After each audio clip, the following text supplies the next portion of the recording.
இடம்பொருள் நேயர்களுக்கு வணக்கம் சார். இன்னைக்கு பார்த்தீங்க அப்படின்னா இப்போ பாக்யலட்சுமி சீரியலில் இப்போ கோபி என்னதான்டா பண்ணுறது, நம்ம வாழ்க்கையில் நம்ம செஞ்ச ஏதாச்சும் ஒரு முடிவு நல்ல முடிவாக இருக்கா, எடுத்த முடிவெல்லாம் தப்புனா எப்படி அப்படிங்கிற மாதிரி தான் முடிச்சுட்டு இருக்காரு. ஸோ இப்போ பார்த்தீங்க அப்படின்னா ஈஸ்வரி கண்டிப்பாக கமலாவை வீட்டை விட்டு வெளில அனுப்பியே தீரணும். அவளை வெளில போக சொல்கிறா அப்படின்னா முடிவு பண்ணிக்கலாமா, பேசலாமா, விடுங்கம்மா அப்படின்னா உடனே என்னடா முடிவு பண்ணிக்கலாம் பேசலான்னு ஏதோ மழுப்புற, உடனே போக சொல்கிறா, அவளை வெளில போக சொல்கிறா அப்படின்னு அவங்க பேசிகிட்டு இருக்கா. இப்போவே முடிவெட்டுறா அப்படின்னு பேசும்பொழுது கடுப்பாயிட்டாரு கோபி. ஒரு கட்டத்துக்கு மேலே ஃப்ரஸ்ட்ரேஷன் வாங்கல, அந்த மாதிரி என்னடா பண்ணுறதுன்னு விரக்தியில் கடைசியில் கத்தியார் அறியாமா பேசாமல் இருங்கம்மா, என்னம்மா நினச்சிட்டு இருக்கீங்க, எதுக்குமா இப்போ தேவையில்லாம பிரச்சனை பண்ணி தேவையில்லாம கத்திட்டு இருக்கீங்க, தேவையில்லாம சண்டை போட்டுருக்கீங்க, ஏற்கனவே கஷ்டப்பட்டு இப்போ தான் புதுசாக ஒரு பிஸ்னஸ் ஆரம்பிச்சிருக்கேன், அந்த பிஸ்னஸ் ஆரம்பிச்சோன்னா அங்கே ஏகப்பட்ட பிரச்சனை கிச்சனில் ஓடிட்டு இருக்கு, அந்த பிரச்சனையை பார்த்துக்கிட்டு இருக்கும் போதே நீங்கள் ஃபோன் பண்ணி இங்கே வான்னு வர வச்சுட்டு கடைசியில் இது ஒரு பிரச்சனை, இந்த பிரச்சனையை என்னை தீர்த்து வைக்க சொல்கிறீங்க, என் வேலையிலையும் நான் கான்சன்ட்ரேட் பண்ண முடியல உங்களால், இதை நீங்கள் தேவையில்லாத விஷயங்களை சின்ன விஷயங்களை ஊதி பெருசாக்கி அதுக்கு நீங்கள் ரியாக்ட் பண்ணிட்டு இருக்கீங்க அப்படின்னு உடனே விடுறா விடு, நான் கிளம்புறேன். நான் அப்போவே சொன்னாங்க எல்லாரும், கோபியை நம்பி போய் போவாதரான்னு சொன்னாங்க, நான் கேட்காம வந்துட்டேன், இப்போ நான் கிளம்பி திருப்பி அந்த வீட்டுக்கு போக முடியாது, அதுக்கு பதிலாக நான் முதியோர் இல்லத்தில் போய் சேர்ந்துக்கிறேன் அப்படின்னு இவங்க கிளம்புறாங்க. ஐயோ அம்மா ஏமா போகிறீங்க, எங்கேயும் போகாதீங்கம்மா, எதுவும் பண்ணாதீங்கம்மா, நீங்கள் ஏதாச்சும் போனீங்க அப்படின்னா எனக்கு நான் எதாவது ஆகிடுமா, நான் எதாவது பண்ணிப்பேம்மா அப்படின்னு ஒரு மிரட்டிகிட்டு இருக்கும்போது ராதிகா அவர் ஒரு தள்ளிட்டு நேராக ரூம்குள்ளே போயிடுறாங்க. அடி கல் நெஞ்ச காரி அப்படின்னு அந்த பக்கம் பார்த்துட்டு இந்த பக்கம் கெஞ்ச. சரி ஓகேன்னு ஈஸ்வரி இங்கே இருக்கேன்னு இருக்காங்க. ஆனாலும் இவருக்கு என்ன பண்ணுறதுனே ஒன்றும் புரியல, தலையெல்லாம் பிச்சுக்கலாம் போல இருக்கு. இதுக்கு நடுவில் இப்போ பாக்கியா காலில் எழுந்துச்சு சாமியெல்லாம் கும்பிட்டு ரெடி ஆகி நம்ம இன்றைக்கி இந்த பார் ஓப்பனிங்க்கு சமைக்க போகிறோன்னு கிளம்ப. எழில் வேறு ஏதோ ஸ்கிரிப்டுக்கு ப்ரிப்பேர் பண்ண போகிறோன்னு அவரும் உட்காந்துருக்கு. அவர்கிட்ட வேறு பேசிட்டு எல்லாம் பண்ணிட்டு இப்போ போகும்பொழுது அமிர்தா நீங்கள் இங்கேயே இருங்க அப்படின்னு சொல்லிட்டு வேலையெல்லாம் பிரித்து தாத்தாவுக்கு மாத்திரை கொடுக்குறதுலேருந்து அந்த இபி பில் வேலை எல்லாத்தையுமே பார்த்திங்கன்னா இதை அமிர்தாக்கிட்ட கொடுத்துட்றாங்க. அமிர்தா கிட்ட கொடுத்ததுக்கப்புறமா அப்படியே ஜெனி முகம் மாறுறதை பார்த்து ஜெனி கிட்ட மளிகை ஜாமான் லிஸ்ட்லாம் இருக்குது, அதெல்லாம் எடுத்து கேட்டால் டப்பா போட்டு வச்சிருமா, உள்ளே இருக்க எக்ஸ்ட்ரா குழம்பெல்லாம் எடுத்து நீ இருக்கிறது நல்லது கெட்டதெல்லாம் பார்த்து எல்லாத்தையும் பிரித்து வச்சிருமா அப்படின்னு வேலையெல்லாம் கொடுக்க. பார்த்துக்கிறேன் ஆண்டி அப்படின்ட்டாங்க. பார் ஓப்பனிங்க்கு சமைக்கிறீங்க, அடுத்து பாரே ஓப்பன் பண்ணிட்டீங்களா அப்படின்னு கிண்டல்லாம் ஜெனி பண்ண. அடா ஏமா நீ வேற, இது வேறு வழி இல்லை, எல்லாரும் பயப்படுறாங்க, கண்டிப்பாக செல்விக்கெலாம் ரொம்ப பயம் வருது அவரோட பர்சனல் ரீசன்ஸ்க்காக.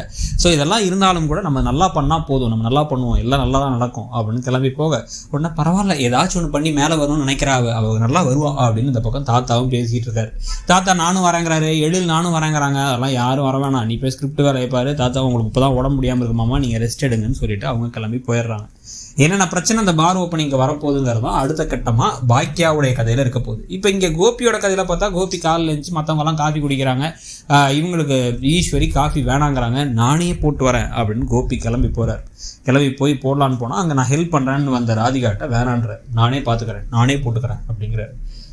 நான் ஹெல்ப் பண்ணுறேங்க, நானும் காஃபி போட்டு தானே அப்படின்னா அதெல்லாம் வேணாம் அப்படின்னு சொல்ல இந்த பக்கம் போய் இவரே போட்டு கொண்டு போய் நீட்னா ஈஸ்வரி வேணாங்கிறாங்க. நான் பட்னி கிடக்கிறேன், என்னை பார்த்து இப்படி வார்த்தையை சொல்லிட்டல, ஊர் உலகத்தில் எல்லாரும் உன்னை நம்பாத போது நான் ஒருத்தி தான் உன்னை நம்பினேன், உனக்காக நான் உனக்கு பிஸ்னஸ் போயிடுச்சுன்னே என் காதில் போட்டிருக்க நகையெல்லாம் கழட்டி கொடுக்கலான்னு பார்த்தேன், அந்த அளவுக்கு உன் மேலே பாசமாக இருந்த அம்மாவை உன் பிஸ்னஸை கெடுக்கிறேன், உன்னோட வேலை செய்ய விடாமல் தடுக்கிறேன்லாம் பேசிட்டல அப்படின்ன உடனே ஏதோ ஒரு கோவத்தில் பேசிட்டேம்மா, நான் மனசுலேருந்து பேசலாமா, என்னை மன்னிச்சிருங்கம்மா, நான் பெரிய தப்பு பண்ணிட்டேன், காஃபியை குடிங்கம்மா அப்படிங்க. உடனே அவங்க வேணான்னு கோவப்படுறாங்க. கோவப்பட்டு யாரையோ நம்புற நீ, அவங்கெல்லாம் நான் இனிமேல் உனக்கு காலே பண்ண மாட்டேன், நீ அங்கே போகும்போது இங்கே என்ன நடந்தாலும் நான் கீழே விழுந்தாலும் கால் பண்ண மாட்டேன், இவங்கெல்லாம் சேர்ந்து என்னை அடித்து கொன்னா கூட நான் கால் பண்ண மாட்டேங்கிறாங்க.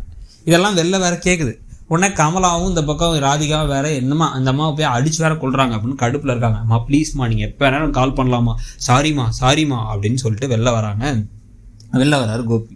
வரும்பொழுது மாப்பிள்ளை உங்கள் அம்மா அப்படின்னு ஏதோ சொல்ல வராங்க கமலா. வேணாத்த, எனக்கு நீங்கள் சும்மா மணிக்கு ஒரு அட்வைஸ் கொடுக்க நிறுத்துங்க, என் அம்மா எனக்கு பார்த்துக்க தெரியும், அதே மாதிரி என் ஒய்ஃபை நான் சண்டைலாம் போட மாட்டேன், ராதிகாட்ட சண்டை போடாதீங்கன்னு அவங்க அவள் ப்ரெக்னெண்ட்டாக இருக்கா, அவள் ப்ரெக்னென்ட் ஆனதுக்கு காரணமே நான் தான், அதனால் எனக்கு தெரியும் என் மனைவியை பார்த்துக்கிறதுக்கு அப்படின்னு இப்போ திமிரு பேச்செல்லாம் பேசிக்கிட்டு இருக்காரு.